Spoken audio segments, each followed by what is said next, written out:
YSR Congress party తన బలం ఏంటో పూర్తిగా చూపించేసింది. ఫ్యూచర్ కూడా చూపిస్తుంది. దాంతోనే పరిసరాలన్నీ కూడా వైఎస్ఆర్ కాంగ్రెస్ పార్టీ నినాదాలతో మారుమోగిపోతున్నాయి. ఉమ్మడి విశాఖ జిల్లా నర్సీపట్నం నియోజకవర్గంలో వైఎస్ఆర్ కాంగ్రెస్ పార్టీ నిర్వహించినటువంటి కూటమి వెన్నుపోటుకు 2 ఏళ్ల కార్యక్రమం భారీ ఎత్తున సాగింది. బంపర్ హిట్ అయింది. కిలోమీటర్ల పొడవునా సాగినటువంటి బైక్ ర్యాలీని స్థానిక వైసీపీ వాళ్ళు డ్రోన్లతో షూట్ చేశారు.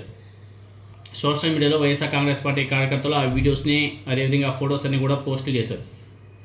దాంతోనే నర్సీపట్నం వైసీపీ బలగం ఏమిటి అన్నది మరోసారి అందరికీ తెలిసేలా చేశారు.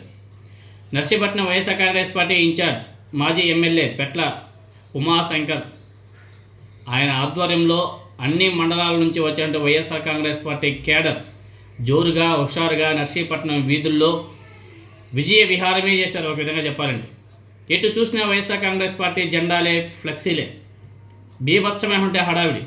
దారి పొడవునా వైసీపీ జిందాబాద్, నెక్స్ట్ సీఎం జగనే, నెక్స్ట్ ప్రభుత్వం మాదే అని చెప్పేసి దద్దరిల్లేల నినాదాలు, అదేవిధంగా ఫ్లెక్సీల హోర్ అయితే వేరే లెవెల్ చెప్పుకోవచ్చు. ఇంకా వేరే లెవెల్ అనేసి చెప్పుకోవాలి. నిజంగానే అసలు ఇంకా అద్భుతం.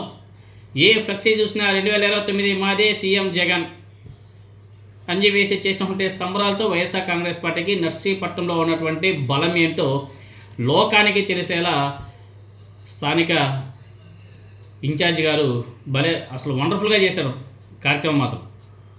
నర్సీపట్నం తెలుగుదేశం పార్టీకి కంచుకోట, మీకు అందరికీ కూడా తెలిసింది. అక్కడి నుంచి అయ్యన్న పాత్రుడు 7 సార్లు ఎమ్మెల్యేగా గెలిచి మంత్రి పదవులు నిర్వహించాడు. ఇప్పుడు అధికారంలో స్పీకర్గా కూడా ఉన్నాడు. అంతేకాదు ఆయన కుమారుడు లేటెస్ట్గా చింతకాయల విజయ్ రాజ్యసభ సభ్యుడు కూడా అయ్యాడు. అంటే రాజ్యసభ ఎంపీ కూడా అయ్యాడు. కొత్త ఎంపీగా నర్సీపట్నం వచ్చేటువంటి చింతకాయల విజయ్ ముందే వైసీపీ ఈ విధంగా తమ సత్తాను చూపించింది.